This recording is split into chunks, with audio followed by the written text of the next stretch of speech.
battery charging. Nice. So 48 AA batteries. That's a lovely position. Keyboard tray. Nice. I have an obsession with building stuff and improving stuff. This is basically doesn't squeak, is durable. And these are drop rigs, remote recorders, in an ammunition tin. Put a cheese plate on there so you can bolt it. We're with production sound mixer Tom Williams. Thank you very much for letting us come to your workshop and show around your kit. It's an absolute pleasure. Glad to have you here, Simon. Thank you. And this is Tom's third video with us. He's been very generous to show us how it's come along. We saw it maybe 5 years ago and developed in your workshop to a point now where, and so this was a build. It's kind of got to a point now where it's ready to go off. Do you mind telling us a little bit about how you've been these past few years?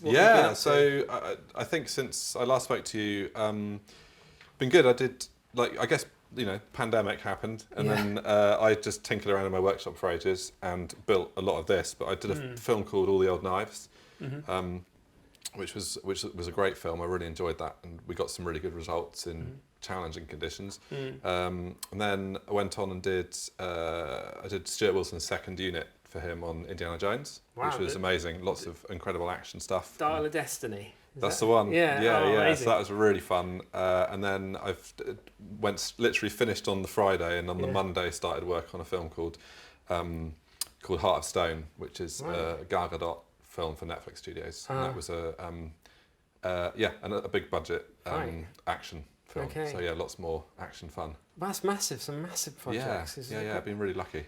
And the one you're going on to next, another big show. Yeah, it's a big high-end TV drama for HBO. Can't say too much about it, but it's going to have its own unique set of challenges. And it's good because it's all about the words. Yeah. I've done a lot of action stuff recently, which has been amazing. Yeah. But I'm very, very excited about a big, chunky, wordy script. Yeah. So do you mind just telling us a little bit about where you were and where you ended up, and sort of the thought process behind the new build? Yeah, so as I mentioned in the last video, it was all about ergonomics and about being able to, I was very uncomfortable using my last cart. I was sat down, sort of bent over. So the very kind of core of this cart was the ability to adjust that. And then, it was sort of the idea of building around this 20 by 20 profile, kind of creating the cart, having access to everything, and then eventually being able to put panels on the sides to enclose outwards. it, and have things coming out, and it's all really built around the ergonomics, I suppose. I think the main thing here is you were saying previously you were doing a bit of this. Your head was looking at the monitors up here. So has this all been designed to just be much better for the back, better for the posture? Those sorts of decisions? Yeah. Shall I show you? Yeah, absolutely. Yeah. Please. So this is the secret weapon of this cart, is the fact that you can kind of, it's all on a linear actuator, so the whole thing goes up and down.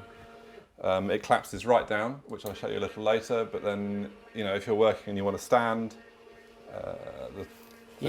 just to work stood up to the top.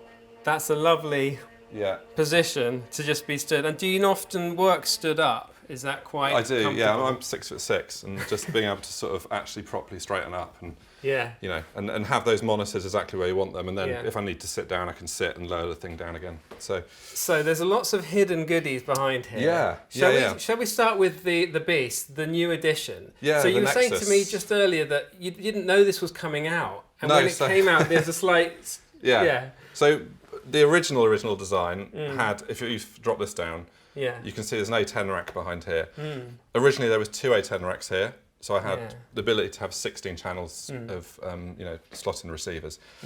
So I started off with, I kind of invested in 4 channels of the Sound Devices A20 mini transmitters, and I had the what were then the A10 receivers, which is great. And but because you've got this great thing where you can adjust, because I'm not a Sound Devices user for my primary recorder, I'm using Kantar, using the Arton, I have to adjust the gain on the receiver itself, right?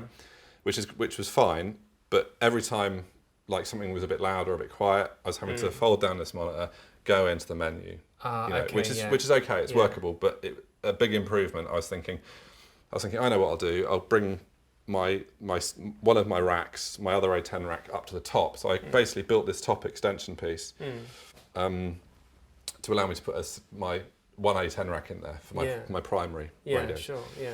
And then literally I built all this, and then Sound Devices dropped the Nexus, and I would think I'm one of the very first people in the country to get one. Yeah. Which is amazing. It's absolutely brilliant. I haven't used it in anger yet, but I've used it in testing, and I've got camera tests in the next week or so where I'll be using it more extensively. So you were going to have an A10 rack here. Yeah. They come out with the Nexus, which is half the size. Exactly. So you're like, right, I've got a bit of space. Bit of space. If there's a space, fill it up, right? Yeah. Everything's kind of crammed in. So this iPad Mini is being put on. I'm building a shelf here. Yeah. This will slide out.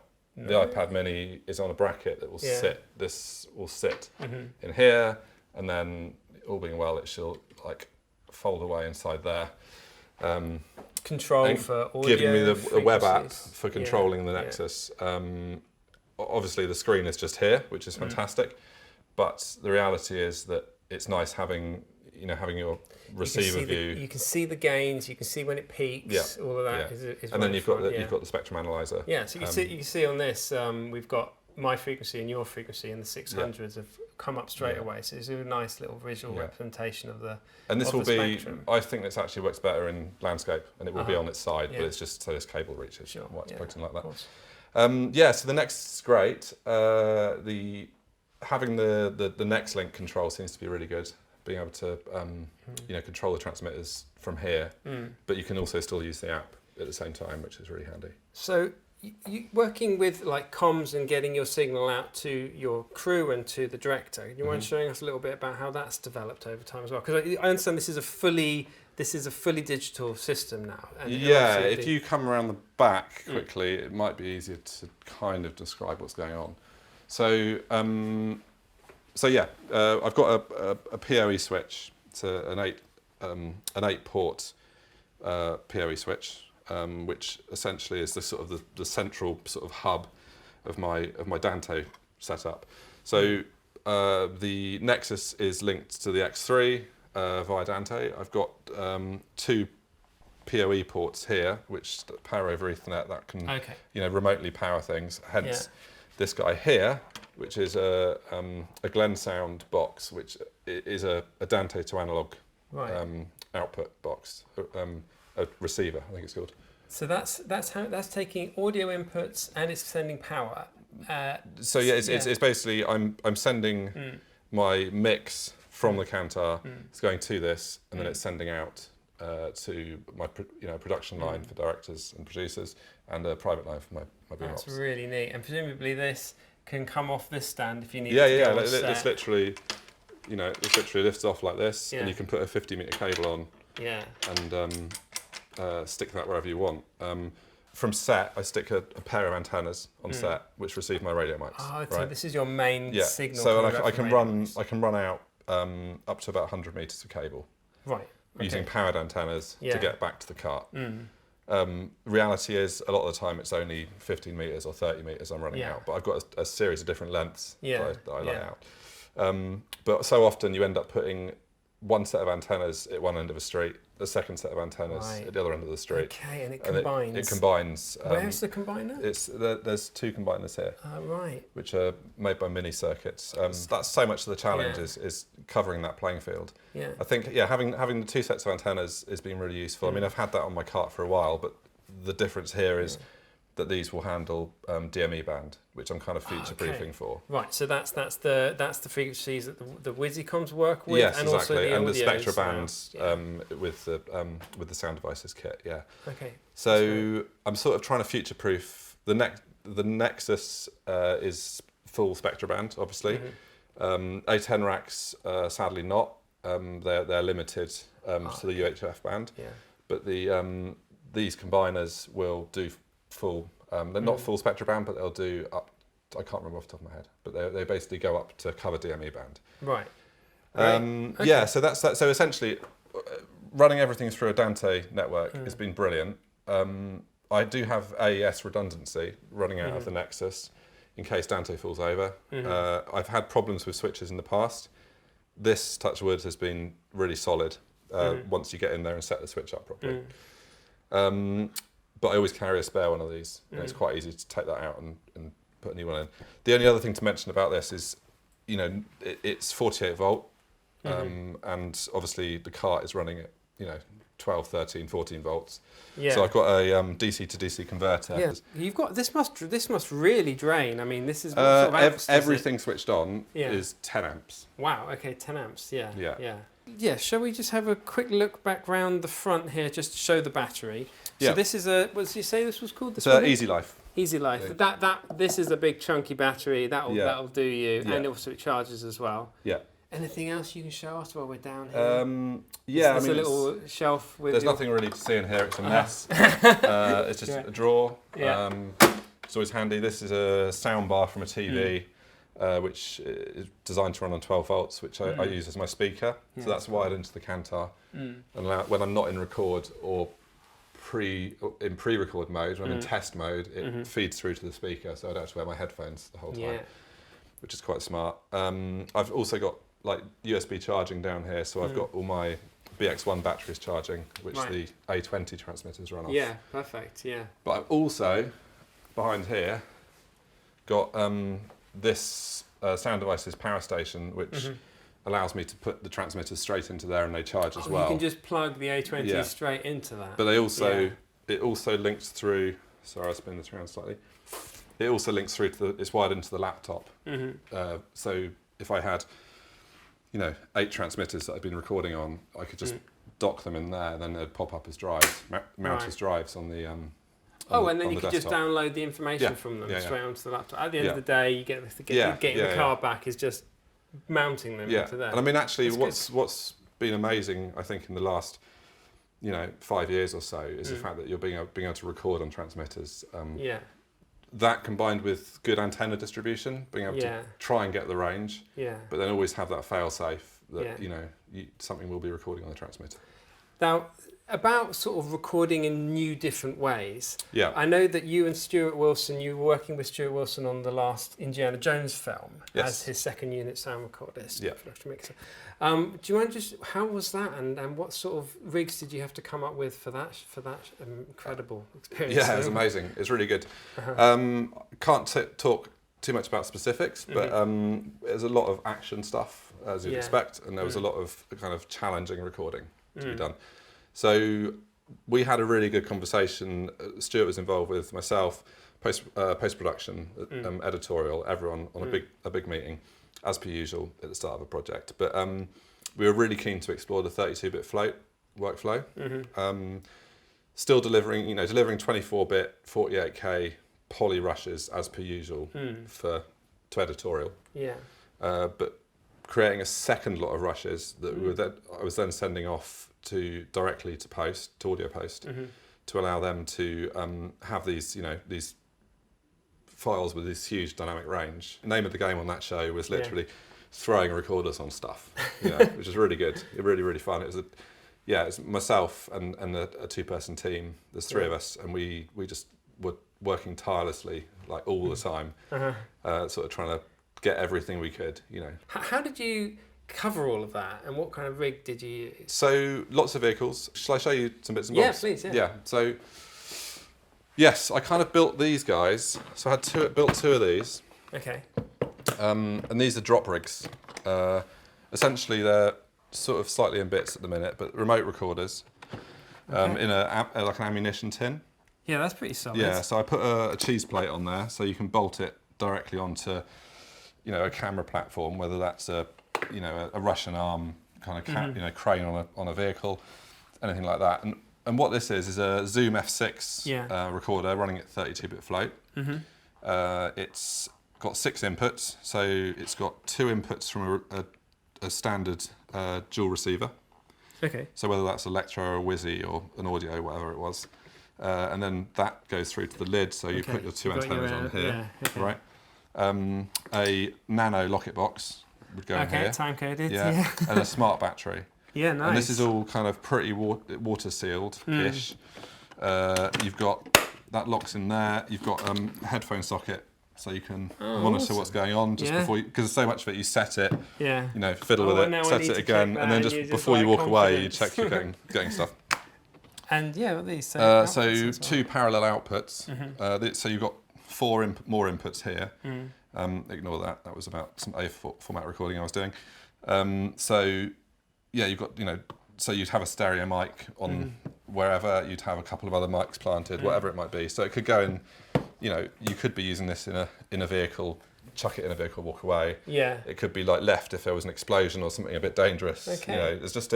And the Zoom recorders, great bits, fantastic bits of kit. They sound great. They're not the most expensive kit, so if something did get blown up or something like that, it's So that you might be recording on your main unit, and then that might be also in a vehicle that flies off. So multiple recorders. All at once.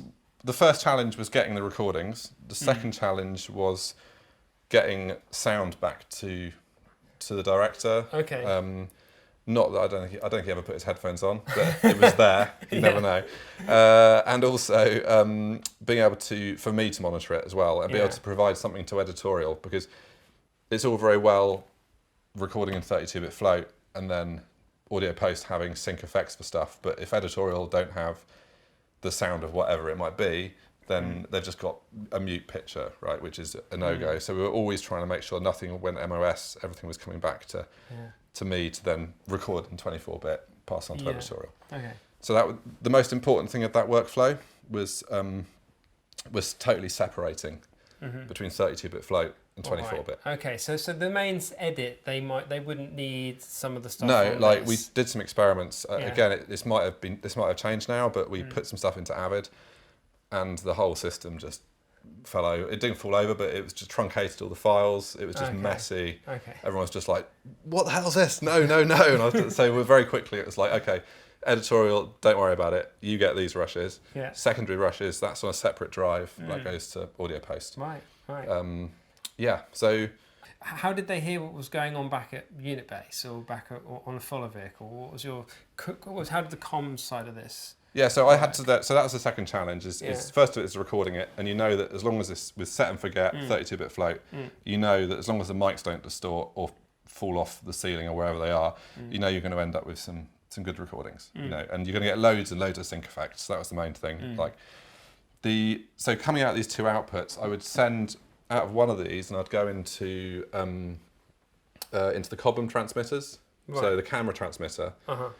Sends. They've got the Cobhams have got a fantastic range, so they would be able to get pictures kilometres away. So a lot of the time we would piggyback by running audio into the Cobhams, and out the back of the Cobham receiver at Video Village, we'd then take a feed into the recorder.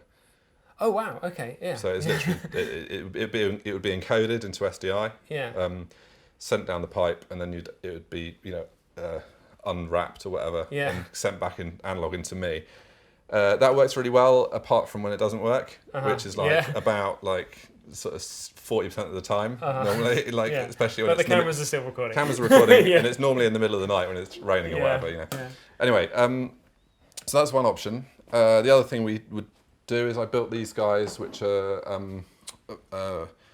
burners. So effectively, these will send. They'll take a normal transmitter that's either at 10 milliwatts or 50 milliwatts on the WYSICOM, and then it would factor that up.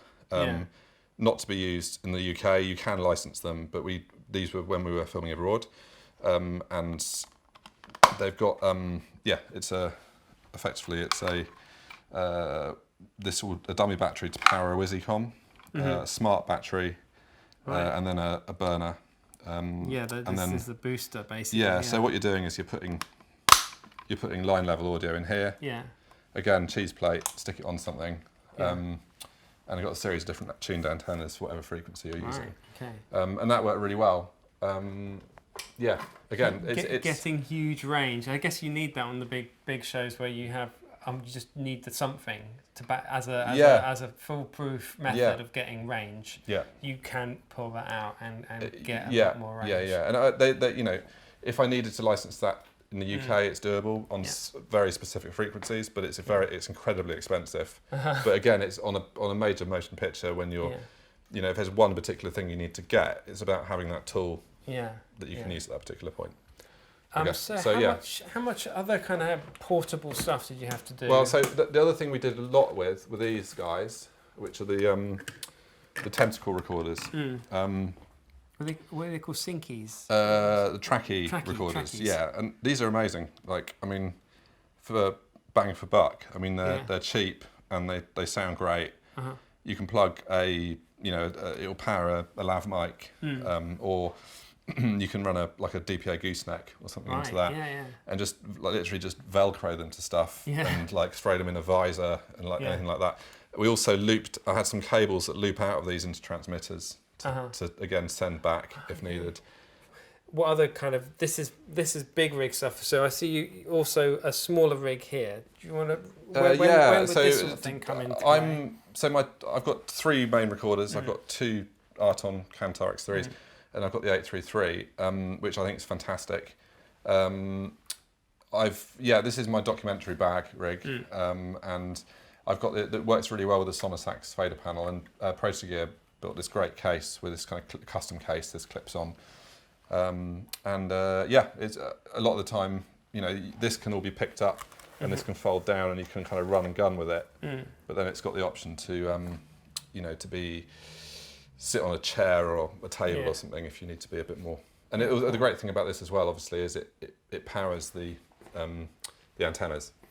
So I could still be remote with this and have my antennas, 50 metres away, 100 metres away. Cool. So shall we have a look through the Magliner setup that you've got, which I think also so many useful things to learn on how you organise your equipment and how it's all sort of set up for working during the day. Do you want to just quickly run us through some of the boxes you've got, some of the kit organisation? I suppose it's worth mentioning is, having a Magliner on set, nothing new. But it's just really about, I wanted to come up with like kind of a modular system with these Euro crates, because they're cheap and it's a very standardised thing. I know Matt Bacon's doing his Maverick cart, and which takes those boxes, which is a great idea. And it just felt like a great way of storing lots of different bits of kit, like the drop rigs and stuff, and being able to sort of swap stuff out. Okay. Yeah. Essentially, this is my kind of core kit that I'd take with my cart on as part of my main rig. What would you like to see? I guess actually just seeing these aerials here, so I don't often see these particular ones. These Witticoms, these are omnidirectional. Omnidirectional. Yeah. The ones I'd grab first normally would be my LFAs, which are directional shark fins. Okay. And they're powered, right? What I wanted to do is design a system where I had a separate amplifier, which Wizzy make, called a BFA, which is the active bit of an LFA, but then have the ability to swap the antennas to whatever the environment suited, right? So, Omnis with shark fins on the end of a pole, like doing this, they work great over long distances and open air. But as soon as you start getting things obstructing and walls, and when you don't have line of sight anymore, having an Omni or having a something which is like a dipole or something like that, which picks up reflected RF, is a much kind of more solid way of working. Oh, cool. Okay. So what I could do is if I'm filming inside a studio, for example, and it's like inside a box, inside a room, I can use the Omnis with the BFA mastered amplifier. So it gives me the power to put them 100 metres away. Right. And these are powered Omnis as well. So these are passive, but they're running into a powered. Oh, I see. The powering is in that box. The reception. I've also got passive shark fins as well. These are the ones that come with the Nexus, which are full spectra band antennas. Again, they could be used with the BFAs up to DME. So essentially, it's all kind of complicated, but there is some logic. It's about having options. It's really interesting to know that to have an Omni aerial is actually quite a useful thing for certain circumstances. And also the audio wireless diversity antenna they do, LPDA I think it's called. That's one. It's a directional, and then it's a it's a dipole and a directional antenna. That's great because you get the directionalness of it, but then it also picks up the reflections. So you know, a lot of the time that's perfect for the environment. But so that's what this is. Okay. I'm instantly drawn to the receivers here. So nice Wizicom headsets for the main people. I'm imagining continuity, producer, writer, sort of like key people. So there's a lot of them. In here, I've got. Please excuse it's not the neatest. Oh, I mean, you're not neatest. Is it most people's like, you know? Essentially, you know, the Sennheiser G3 or G4 IMs. Yeah. Which work with a Wizicom transmitter, which is what I've got on the mast. Okay. So it's the Wizicom pocket transmitters.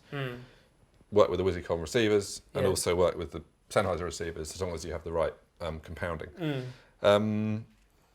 So I've got a set of those. That's my receivers. This side is kind of receivers, headphone kits, and transmitters and voice of God stick mic, that kind of thing.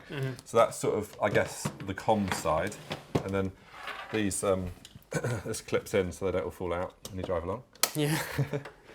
A shelf that goes on here, which is really useful. We talked about that before. Shall we have a look at the radio mic box?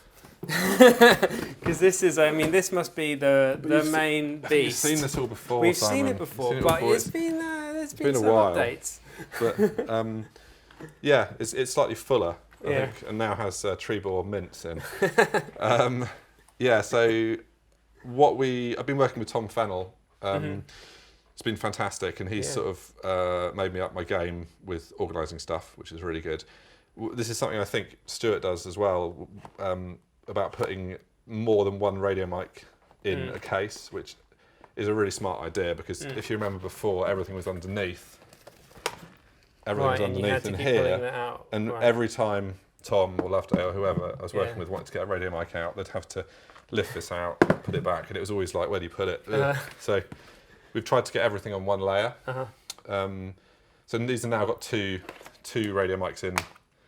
Lovely. Not very well coiled up, but I haven't gone through yet and prepped those. But essentially, tells you what they are. This is Alpha Limo connector, M for microdot. This is number one. If you take one out, you turn it that way, and it says number one there. Turn it this way if they're both out. Right. Okay. Yeah. So it's a system, and it's something that something that Tom kind of came up with, and he's been trying to make work, which is brilliant. So. And it looks like the main transmitters you've got, everything's rechargeable batteries, which is nice. So it's all So what? How many? Eight A20s. Yeah, I've got the what I've called the A20 tummies. In homage to Gwen, who's just had a baby. A boom up. One of my usual boom ups. These are great. Again, I haven't used them in anger yet. It looks slightly bigger than it actually is when it's on, but it's actually a pretty compact form factor. Yeah, brilliant. That's good. And I like these here as well. This is nice. So like just little boxes. Obviously, pull out the minis. So little, and you see you put some cable ties on the back there, so you can open it and the lid doesn't fly off. Yeah. That was that was a Tom Fennell, Fennellism. Tom Fennell. He came up with, which is a really smart idea because things just fall. Yeah. You just end up losing the lid, but having those cable ties on the back, and these are super cheap and you can get them everywhere. So it's great. Yeah. Anything else you can show us from this box? Or should we I don't think so. Your interior mics? I've started using your pouches a lot more. Actually, using your pouches and getting them sewn in seems to be the sort of preferred way of working. Genuinely, this is what we've been finding from workshops and speaking to people, is pouches have become a real fast go-to solution when you want to clip it or pin it.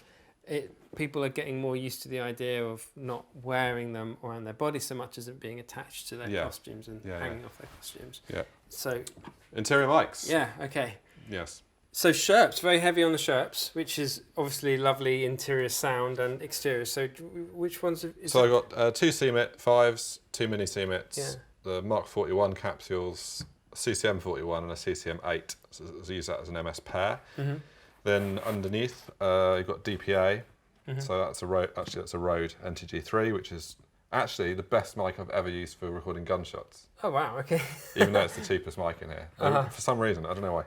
Anyway, then yes, DPA 4017s with a B preamp, DPA 4017 with a C preamp, DPA 4018s with a C preamp. Right, okay. And when you want to wheel these indoors, you've got foams and stuff like that? Yeah, I've got a couple of options. I've got a cosy. It's underneath there, like a short head cosy. This is in the lower level. Oh, okay. Underneath all these, there's a short head cosy here. Yeah. Oh, like nice, lovely. It's a Philippe special. That was a prototype. It's good. It's very transparent and works really well indoors for boom swings. I've got the Rycote Nano, which I'm sure you know. Brilliant bit of kit. It's nice. It's got the bass roll off on here. So for mics, with generally like the Sherps and DPA 4018s have got like a they're more susceptible to handling noise, perhaps. So being able to, or wind noise, to be able to knock that off. It ships, I think, with a 80 hertz bass roll off, but that's an extra, the 60 hertz. Okay. That's cool. So that's that. Yeah. And then I got another cozy there, which is for the mini CMIT or the DPA 4017. Right. Okay. Yeah. And how about when you are using sort of Phonak systems, playback, things like that? Do you have any kind of playback solution boxes? Ah, yes, of course.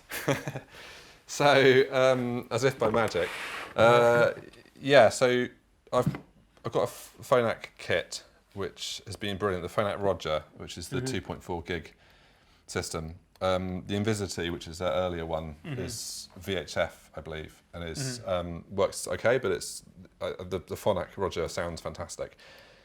The big challenge with this is I found personally that as it shipped out of the box, the range wasn't as good, and it was a bit problematic. So these are like the little boosters for it, right? No. So I've got I built this box, another box I built. So this has an antenna. Wow. Okay. Remote audio antenna. CP beam, I think it's called. The challenge is actually getting it all back in the box again. But this gives quite a lot of passive gain, and then you've basically got the transmitter in here, the base station. Yeah. This then runs off a smart battery, and that will run all day. It's amazing. It's really efficient. Good. So you put that on a mast, and it does its thing. And then on here you've got power output, which runs the sound devices 302. Because it's what we've found a lot actually is being able to feed like several different things to Phonak is really useful. And actually, a lot of the time, you'll have a situation where an actor will be wearing a Phonak. We did Heart of Stone, this Netflix Studios film with Gal Gadot. She had a lot of stuff where there's wind machines and things like that, so she needed to be able to hear instructions. So we ended up putting a Phonak in her ear. Also, we were able to feed the director to her ear, right, as well as the first AD, so they had push-to-talk mics. We then also, with this mixer, were able to send that both push-to-talk mics, we could combine them, and then we could also send them out to Voice of God and to her earpiece. So it was sometimes, only her needed to hear, so we could fade the Voice of God down. Right. Sometimes the whole studio needed to hear, so, the first AD's instructions. So that's a really smart system, I think, having this mixer on the front end. Also being able to boost the signal level into this. Yeah, absolutely, rather than sort of changing the gain. But you can't change the gain. It just allows you to drive this system a bit harder. Okay. This is a repeater. Yeah. So you send from the base station, you'd put this near the action, and you'd have a greater range between this and this. And then this then repeats the signal onto the Phonak earpieces. Earpieces are so. These things are expensive, aren't they? I mean, they're really expensive, to have a whole selection of colours and you have to be super careful with those. But yeah, so that's becoming a relatively normal thing that we do now, isn't it? For phone scenes where you've got someone having just a simple dialog scene on the phone, it might be a Phonak that you use. These are also pretty cool, which is a much better entry-level way into this system. Is if you were to get 1 or 2 of these earpieces, which are a lot of money, but it's a chargeable item onto production.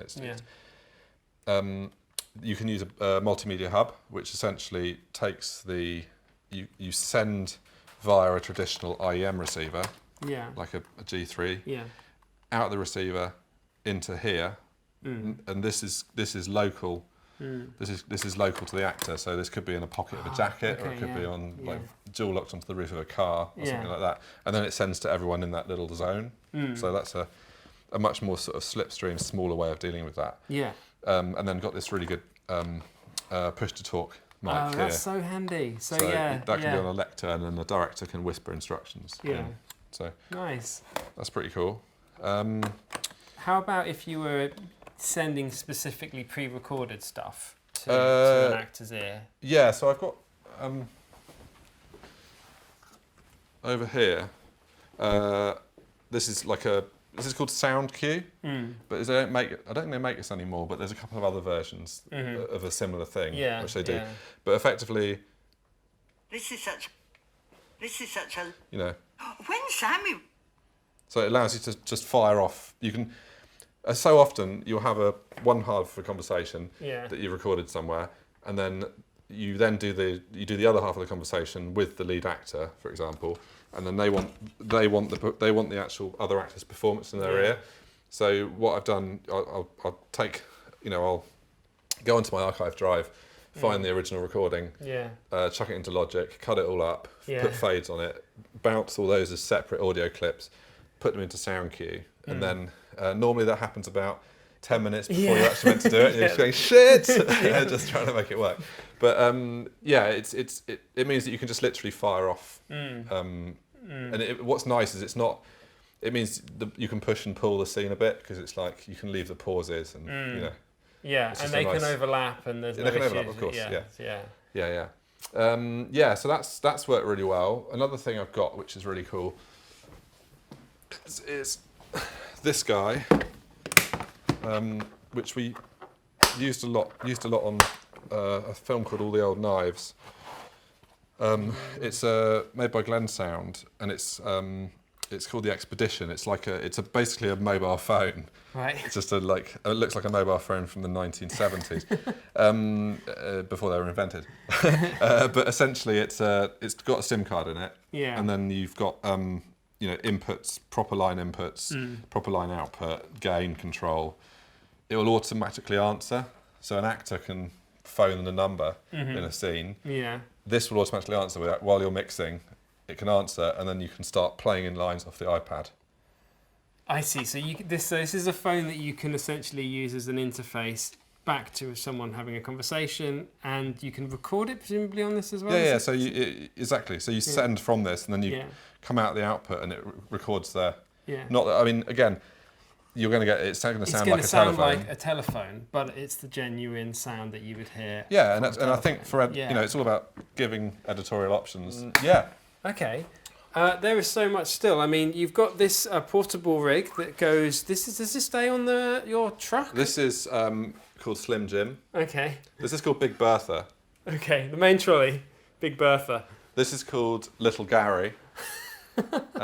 Don't look too closely to Little Gary, because he sadly needs a bit more work. I've pulled it apart a bit. This is Maggie, the Magliner, obviously. Slim Jim is a... basically, I saw what Matt Bacon was doing with his Maverick cart, which I think is absolutely genius, and then copied it, but just made it bigger. Right. and made it. And so this is battery charging. Nice. So 48 AA batteries charging up with these ISDT chargers. Yeah. Okay. And then you've got MP50 charging for the Electro transmitters. You've got smart battery charging, which is what I use these guys for, portable rig and Phonak and all sorts of stuff. And then you've got some auxiliary charging out of here. and USB. So yeah. Would this stay on the truck or would this come onto set? Is this would be on the truck, or if you're in the studio, I could take it into the studio. I think actually for me, the biggest thing that's changed since I've been doing some sort of bigger films is having a truck. It's the coolest thing. Like it really is. It's like, I don't know, I was just driving a van in with all my kit for so long, and I think this is a moment. This is an important note to say a transition where production are beginning to come around to the idea that a sound recordist wouldn't necessarily drive their own vehicle to sets with their own equipment. And you have to say production sound mixer. Production sound mixer. Yeah. That's the. Did I say sound recordist? It's half the battle. Yeah. Well, okay. It's better than soundy. Yeah, or sound man. Yeah. So you've got a truck, but you don't drive your own equipment around anymore. You've got someone. The production are now organised a truck for your kit rather. Yeah. So how did that transition work? It does. It's not much of a difference of budget for them right. on a TV, big high-end TV drama or a feature, because essentially, they're paying X amount of money to hire your van, and you're then responsible for the van, MOTing, sort of tax, all that sort of stuff, plus the security of your kit. Plus, if you get a puncture on the way to work, the production's screwed. It's going to be mute because all your sound kit's in a truck in your van on the side of the road. Someone could break into it. There's all sorts of reasons why. Whereas if my alarm clock doesn't go off and I wake up 3 hours late and then I'm just like, oh shit, which thankfully hasn't happened yet, but you never know. Suddenly, if all my kit's on set and my crew are there, or something happens to, I get COVID. Something happens to me. It's a very real thing where production needs to carry on, and if your kit's already there, then it's the shoot continues. But I think having a truck with a tail lift and a swing driver as part of the unit, which gets basically taken around with the tech vehicles. I mean, every other department has one. It's often a lot more than one. So it's really good. Because it makes you feel so often as the sound department, you feel can feel quite marginalised and sort of like no one really understands what you do, and you're sort of like always having to fight for the correct crew, or you're having to fight for whatever. Whereas actually, if you can get that in at the beginning of negotiations and actually get a vehicle, it just feels like you're equally as important as every other HOD on that film. Well, absolutely, no other HODs are driving all their equipment vehicles totally. in, and so that's a massive change. And it's a big. I guess it means you can come in by bike, or you can come in. Means of transport. I'm looking at getting an electric motorbike actually. Yeah, that's my next. Right. Yeah, awesome. Just because then you can just plug it in and charge up during the day and whatever. So that'd be smart. But so anyway, we digress.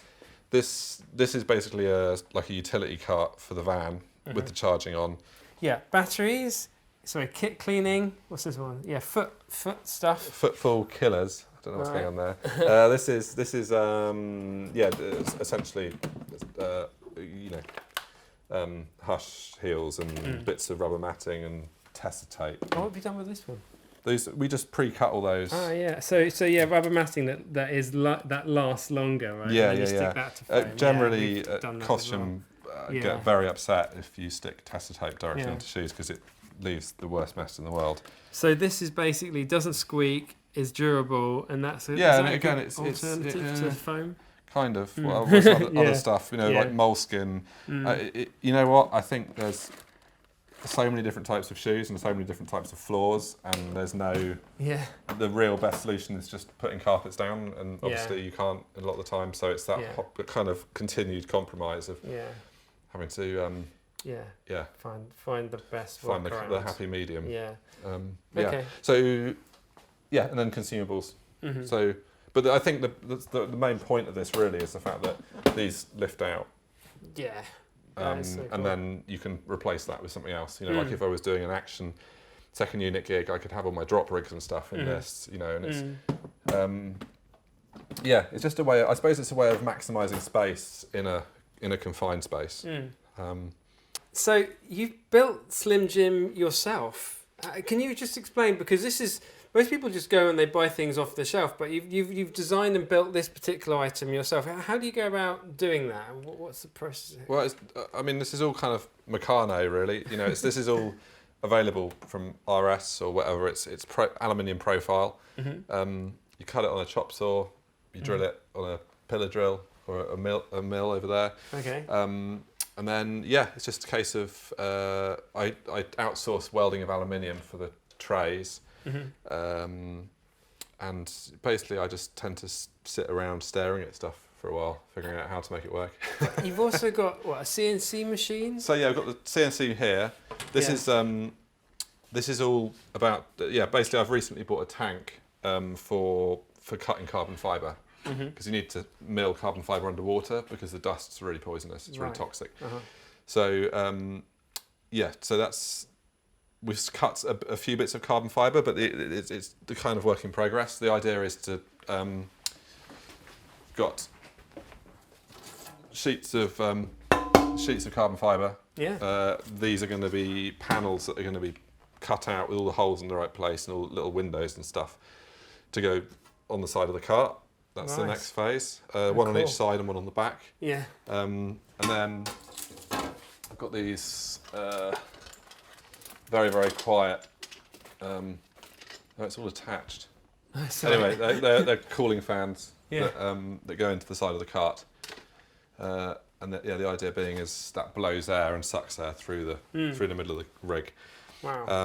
And then I just tend to sit at this bench and just try and figure stuff out. Really, I've got all my tools and measuring stuff. And that's amazing. It's all a bit messy, but. And you're here. This space is actually you, and it's a cinematographer, a drone operator. Yeah, my best mate Ibrahim who runs Ascension Films.